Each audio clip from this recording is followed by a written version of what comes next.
Oh, I'm live. Yay, it's happened. Liveness has happened. I hope everyone's doing fab today. Welcome to Lunch with Mal. And we have a bunch of topics today. We'll be talking a little bit about Vegas because Vegas is coming, which is crazy, right? It's September. We should not be talking about November, but it's like what, 2 months away? I need to check my calendar to make sure I'm not crazy. So let's see, it's the 14th of September, and Vegas starts on the 6th. So it's less than 2 months away. It's 7 weeks from now. Holy crap. I've got a lot to do between now and then. Because we have a booth on Vendor Day, which is pretty freaking exciting. And it's been a long time since I've done had a trade show booth. I guess in a way, author signings are also like trade show booths in a way. I don't know.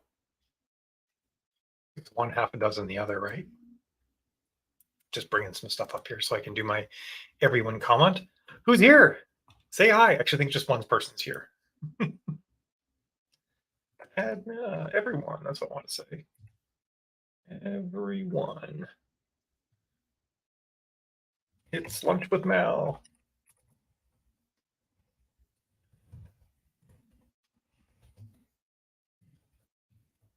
I wish I could talk while I typed. I need a producer, don't I, to do this thing. Writing for joy. The future. What does the future hold? I have no idea, but I'll pretend that I have some idea what the future holds. So we'll go with that. So yeah, I think it's just me. I think I'm the only one here right now. I mean, we usually get up to 20 to 30 people, sometimes a little bit more, including both YouTube and Facebook. But it's always a slow start, and probably part of that is I don't start at noon on Thursdays, and I need to fix that. I need to make this like I start at noon, and people can tune in, and be ready for it, kind of thing, and schedule the stuff in advance. There's an organized version of me just waiting to start doing this. But something that Jill and I were talking about today was actually doing more with the idea of Lunch with Mal and turning it into maybe like a more formalized thing. Still a lot of me yapping and talking with all of you, but a more something where maybe sometimes I'll actually have guests and we'll be talking about what they've got going on.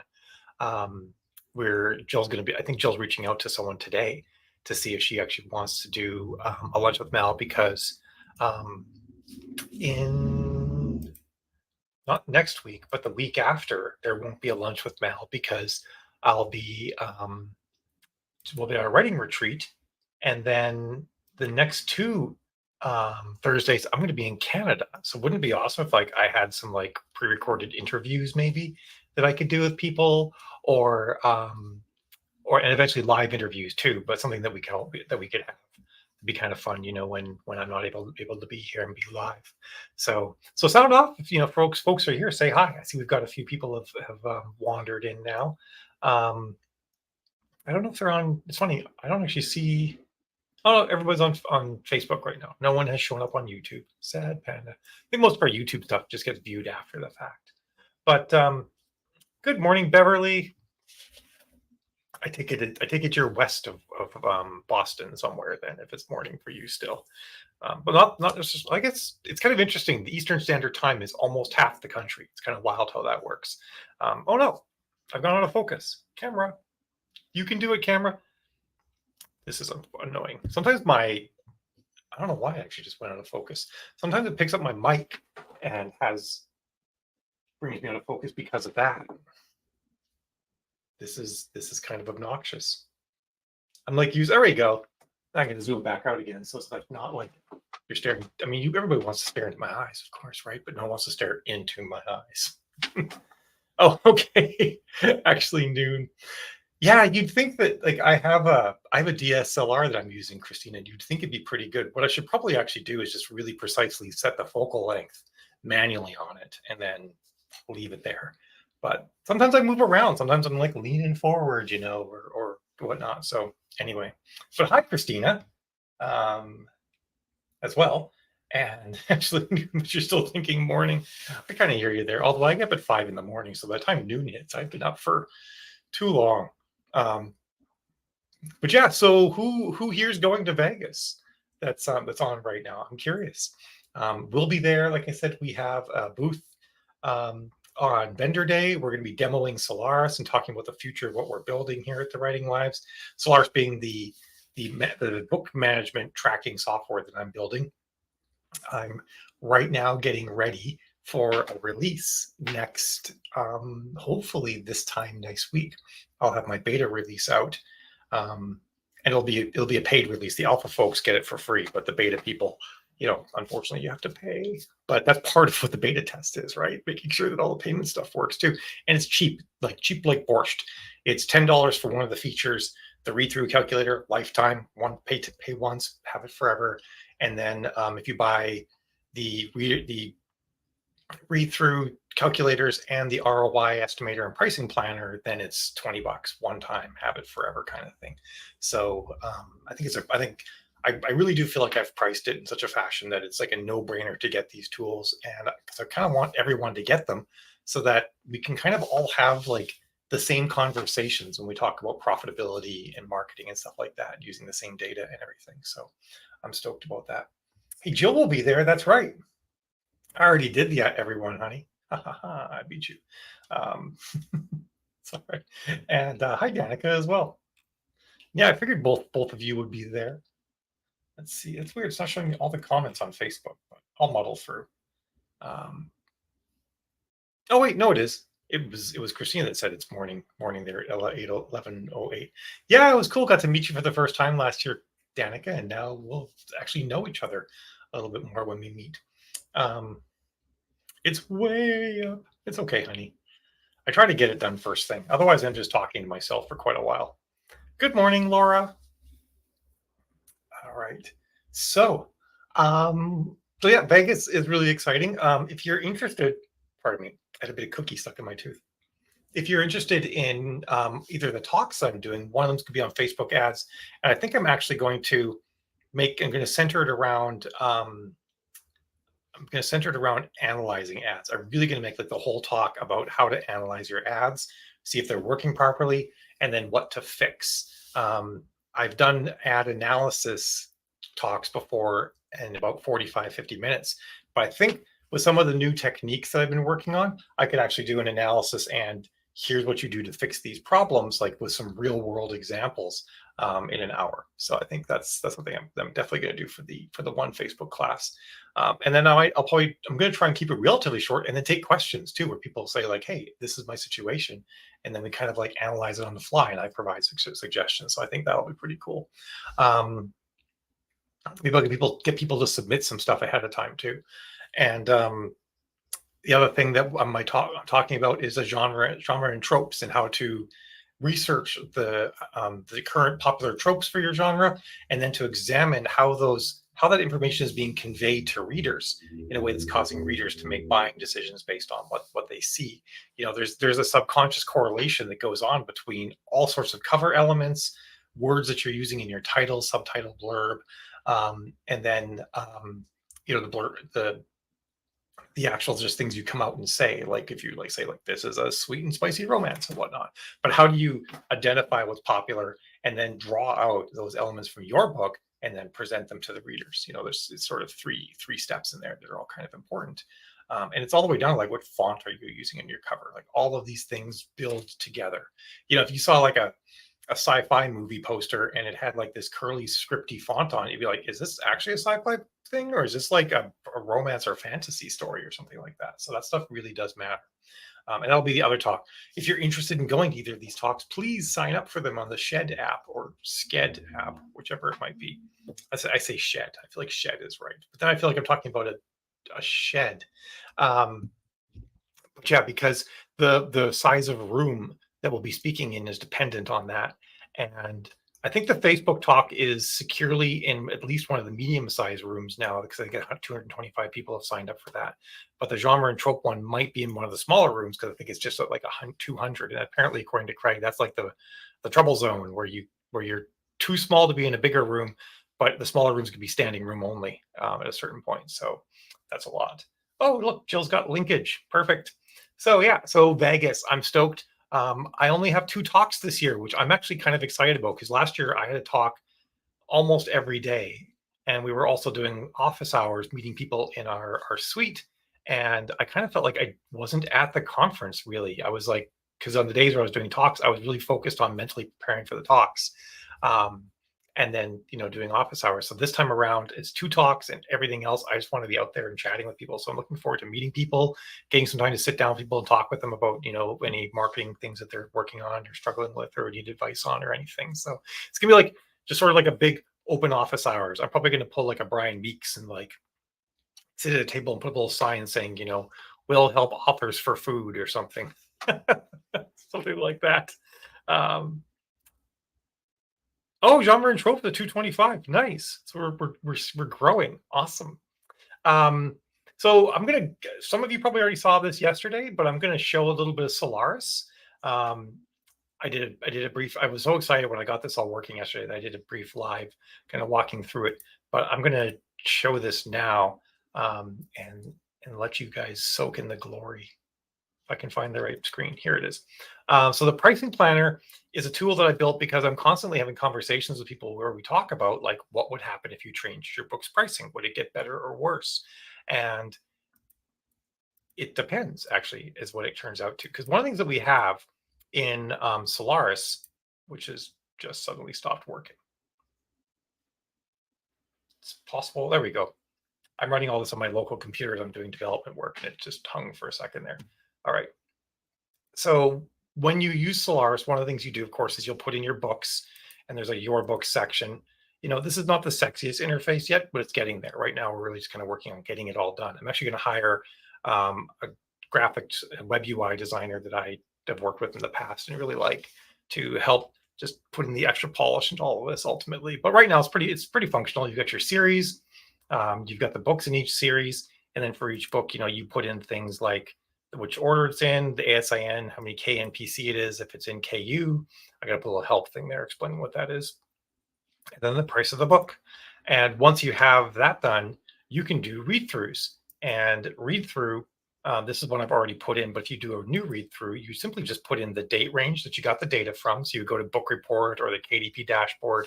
And I recommend at least a month, preferably something like 3 months, because that sort of helps smooth things out a bit.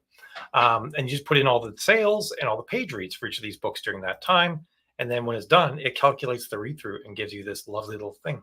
So we can see that my read through for my read through for KU, I'm actually going to switch my wording a bit on this. I'm going to call it everything's read through, but there's going to be sales read through and KU read through anyway, because it gets kind of confusing, right? When I say read through, am I talking about sales and reads or just reads?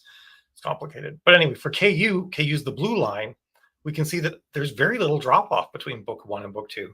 And for sales, there's a drop off between book 1 and book 2. And that's actually pretty normal. So it's just sort of a thing that happens. And then the value, though, for KU doesn't change that much because both of the books are about the same length. But book 1 is 35 cents and book 2 is $4.99. So I make more money, once people get onto book 2, and I don't make very much money at all on book 1. And it's also got some of the old data too. We can see that the stuff laid out like I had in the spreadsheet. But once we know the read through on a series, we know sort of like what price changes are going to do for a given series. So if I pick that same series, the Sentience Wars, and I select the read through data that I put in for it.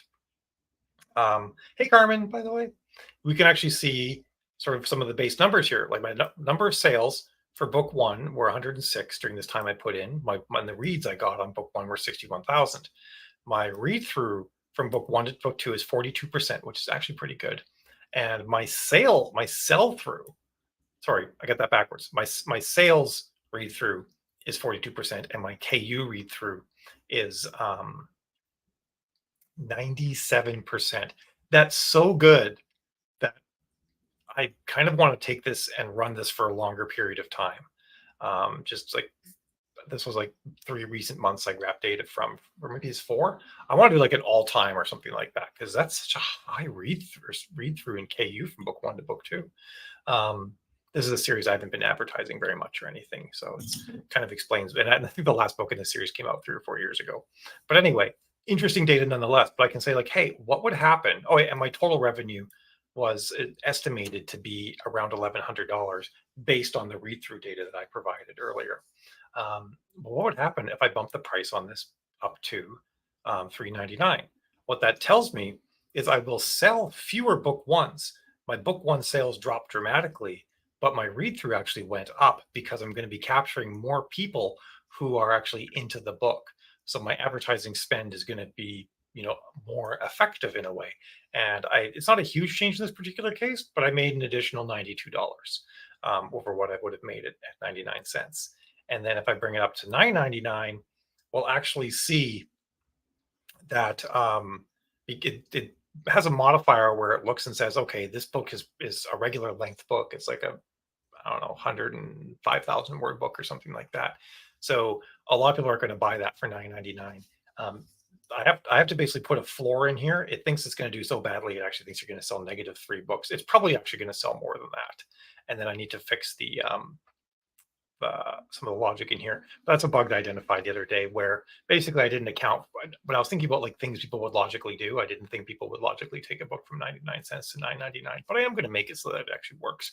But if I was to bring it to like, actually I think there's a crossover point where, yeah, for this particular scenario, it can only go up $5 before things start to get squirrely. But that's why I'm launching this in an alpha form in the next day or so my alpha users can start using it. We get some more data and whatnot, and we figure things out.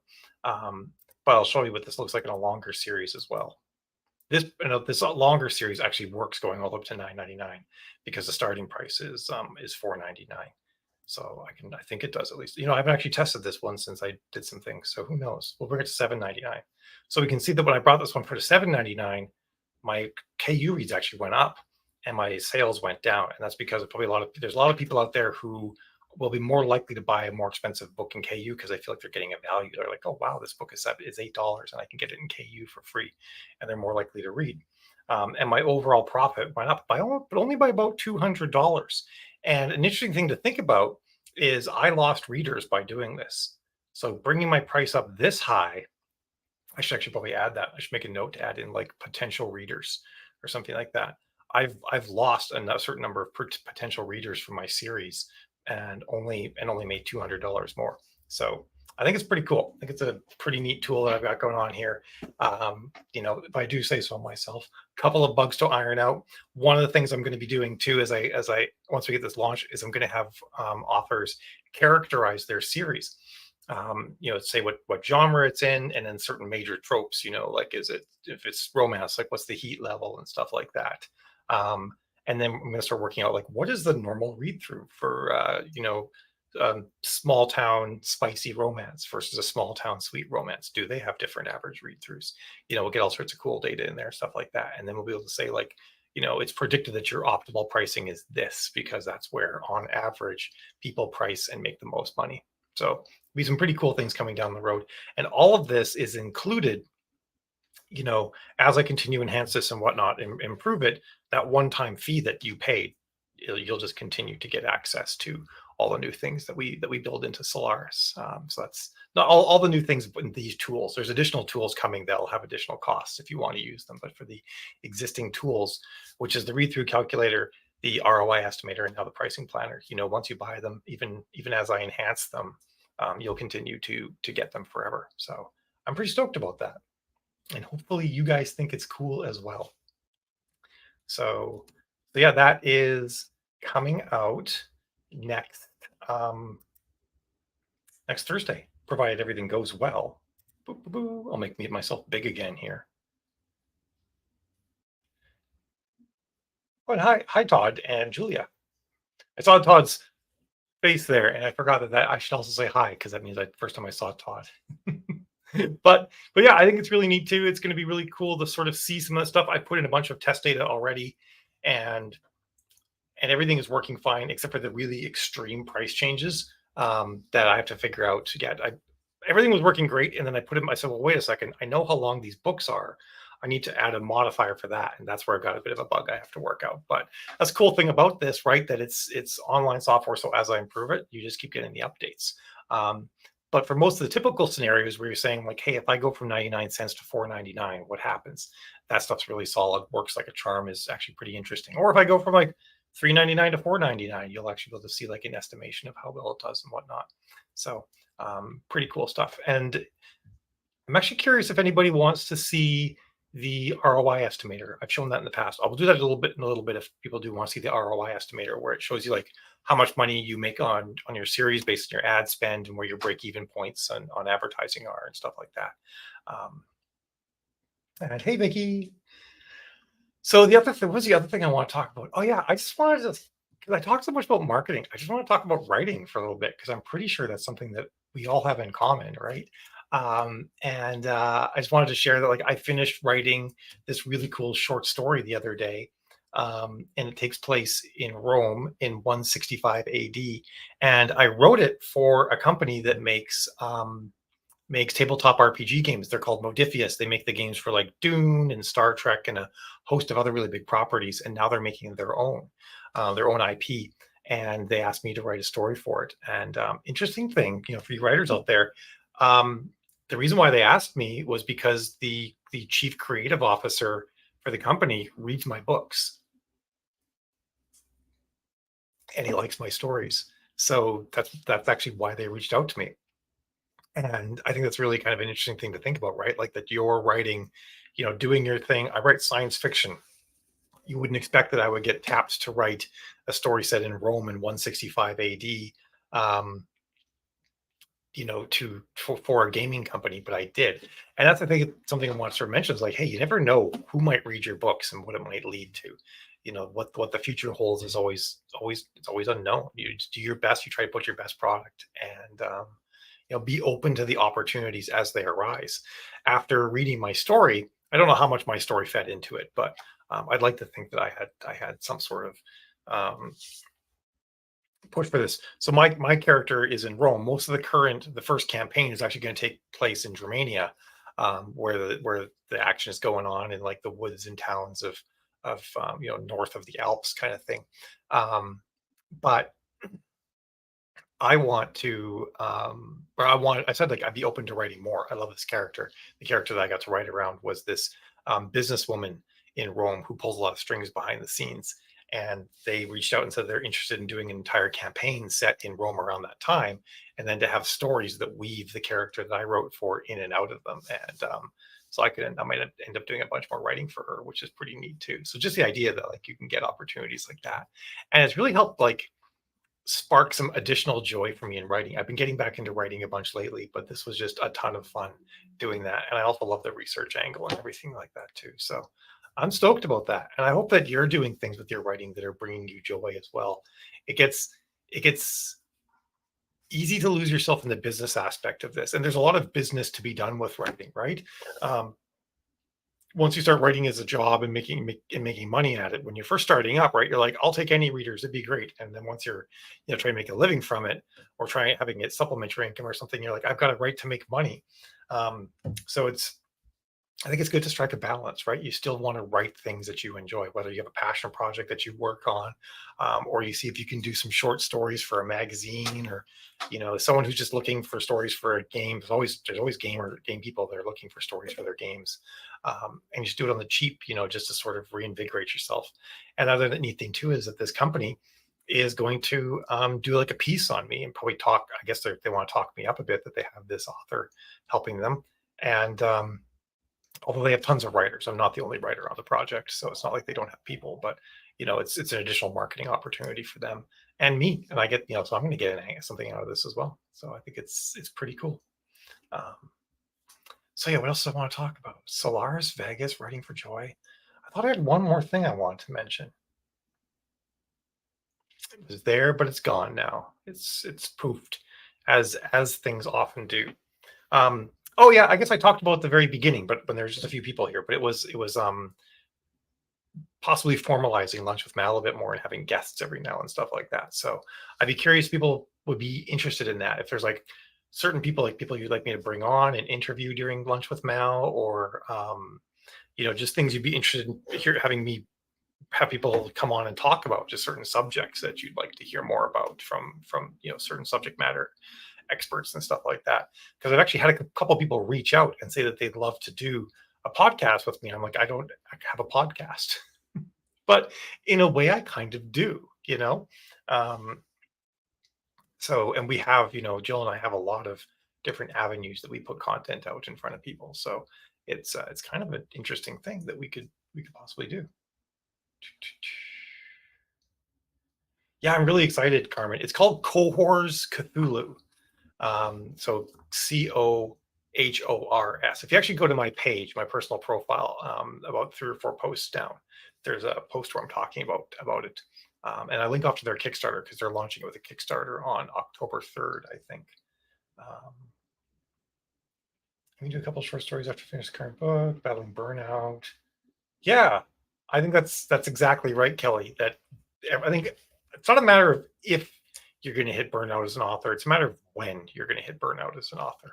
It happens to all of us. And that burnout might be like a volume production based burnout where you just like worked your tail off and you're wiped, or it might be related to like the struggle to write books in general for you. Maybe you've got like personal things going on and writing books is really hard. So even a low volume burns you out. Or maybe it's just related to like success and just feeling like nothing you're doing is working as well as you'd like it to. And that burns you out. There's lots of different ways you can get burned out. And so whenever one gets burned out, I mean, sometimes you just have to take a break and refill the well. That's what I had to do for a while. But you also can like redefine success, like what is success for this particular project. And in the case of a short story that you write for some sort of like magazine or novella or publication, something like that, if you say like success is just getting this story done and getting it accepted and out there, then you can do that. And that's your win that you get from the writing. So it's awesome. Well, that's great, Carmen. I hope that it gives you a really good foundation and gets you rolling with some ads.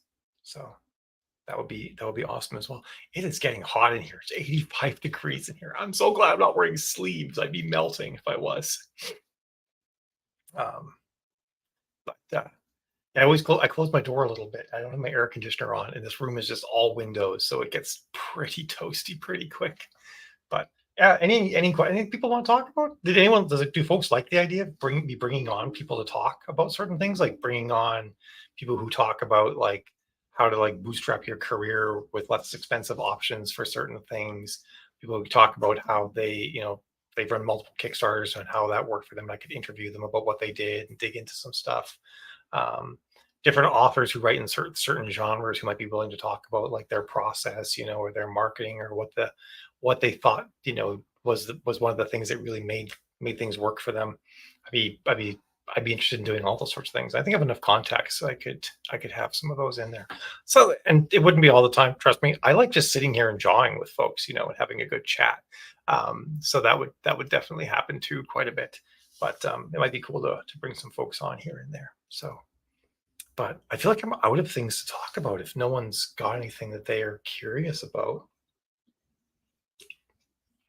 Or does anyone want to see the ROI estimating thing that I built into Solaris? I could walk through that too. I'll do that while I wait. Can't use them. I know, right? Got the spontaneous mal talks. All right. ROI estimator. We'll do that one. Dashboard. ROI analysis. And there is actually a flow to all this, by the way, too, where first you add your books in, then you do read-through calculations, and then you do the ROI analysis, and then the pricing planner system also relies on the read-through. So a lot of it really is like the system. It's a lot of things that we've sort of done in vacuums before, like where's my break-even point on my books? Where are my ads profitable? And a lot of times we're estimating that based on sort of an assumed read-through value for our series, or we're not using our read-through value at all. We're just like spitballing it. So that's one of the great things about Solaris is we get to sort of like put in these foundational pieces of information into the system, and then more and more stuff can get built on that. But this particular series is so first I pick my series, I pick my read-through like I did before. I put in my ad spend for a given time period, and then how much money I made, and it estimates how much money the system thinks you made based on the read-through data you put in. You put in the KU rate. I'm going to make this pre-populate this number as well.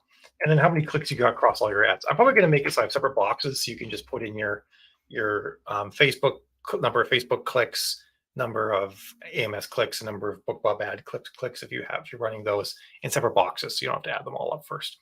And then you also just note what is the book you're advertising, assuming that generally you're advertising book one, but maybe you're doing a lot of advertising to a different book. You can choose that book. It alters how it does some of the calculations on read through and series order and stuff like that.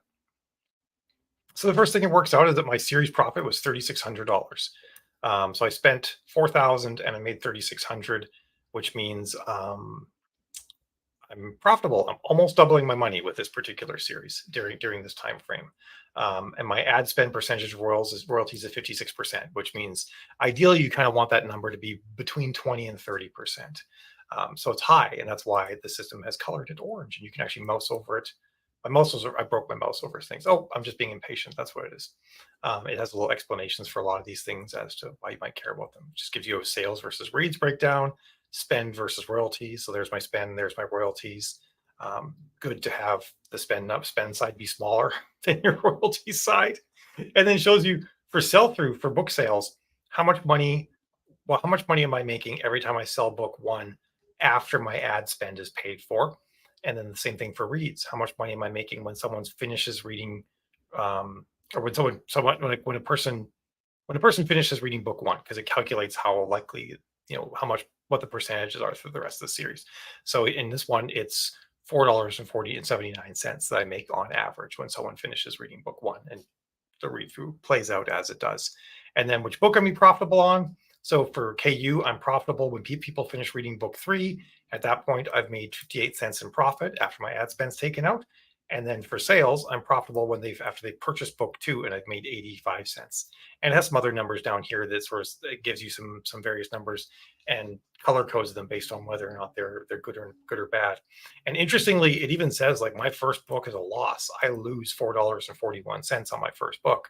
But because it's such a long series, the 13-book series, that's green, because the system knows that I can make, based on my read through, that I can make it up, and the fact that it's a long series.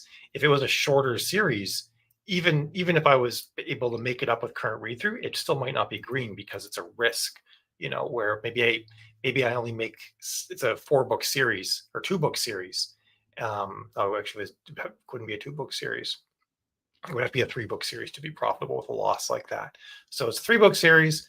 It is still profitable, but a loss of $4.41 on book one of a 3-book series would actually probably be red. So it's aware of your situation and whatnot, and is smart.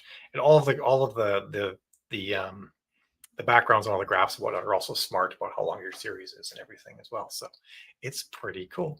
So that's another thing I've got in here, plus the read through calculator, and then all of them, like I said, will continue to improve over time. But let's see if there's any last questions. If not, I shall go and eat some more food. All right, so someone wants to do the ROL calculator again. Hooray, because I showed it. It's funny, it's like not showing me the old things. Jody says, breakfast. Does that mean I'm not invited to breakfast? I'm so sad about that. Thank you, Jody. I'm pretty happy about it myself. It's going to make my life a lot easier with clients I work with. It's going to make their lives a lot easier because they're going to be able to see a lot more stuff. And then, if you're working with anyone, your ads, myself or another person too, you can even add them to your team. There's a concept of teams in there. So you can put your read through stuff in and then say to them like, hey, I've invited you to my Solaris team. You can log in and see the read through for all my different series. Then they could even use the pricing planner for your series, or, and so on. The other thing that'll be coming down the pike, so this is all phase 1 stuff. This is really just get it up off the ground and running and get people using it. Phase 2 is going to be automation, where we're going to automatically pull your ad data from the ad sites, and we'll pull your sales data from the sales places, and we'll start automating all of these processes where you don't have to fill in numbers anymore. It's just like, hey, you spent this money here and this money, and you made this money there. This is what happened in between. And we'll also be providing like sales analysis and stuff like that. So you'll have like your regular kinds of reports like you might get in KDP reports or book report or something else that you might use. So all of that's going to be coming too. And those things, all of the automated stuff where we automatically pull data and process it, those will be subscription based. But the first set of tools where you type in things, those are pay once, have forever tools. So yeah, and like Jill just posted, you can sign up on our mailing list and get into it. Oh yeah, look at that! I answered Jackie's question before she even saw that. Before I saw it, she saw it. I did not see it. So yeah, just to reiterate to make sure I was clear, the things I just showed: read through calculator, ROI estimator, and the pricing planner are pay once, have them forever. If you get all three, it's $20. If you want just the read through calculator, it's 10, and then later on upgrading will cost 15. So right now when we launch, there's going to be a deal where if you buy everything, you get $5 off. Like I said, pay once, have it forever, and then any parts of those tools that don't involve automation you'll just get the upgrades for free as I enhance them, as we add in things like showing your read through trend over time, or showing where your read through ranks against other people in the same genre. All that stuff, that's all going to be part of it for as we add in more things like that for free. It'll be sort of the automated stuff where we pull in data and process it and update everything automatically. That will be subscription based, but everything I've just shown is pay once, have it forever. So I figure we've all got enough subscriptions in our lives. So until I can make it good enough that you can cancel other subscriptions, I'm not going to charge, I won't have any subscriptions fees on the system, but eventually they'll be like, wow, I don't need all this other stuff. I could cancel those subscriptions. And that's when I'll have some subscription stuff in there. But I promise it'll be totally worth it. And you're going to be like, dear God, Mal, take my money. That's my plan. That's my goal. I want to make it so good that people are, Mal, take my money. That's where we're at with this. And if I haven't achieved that, then I've got more work to do. So cool. All right. Well, I'm gonna wrap it up because like it's now 90 degrees in this room. I'm dying. I'm somehow not sweating yet, but the air is getting pretty thick. So I'm going to go turn my air conditioner on and get some water. It has been a slice hanging out with all of you guys, and thank you, Jackie, and thank you, Jody, as well. Been great hanging out with you folks, and I will see you next week on Lunch with Mal, or who knows what could happen. Actually, I know what's going to happen. I'm going to be releasing the beta of Solaris, so it's going to be exciting times. All right, ciao. Bye-bye. Oh, thanks, Kelly.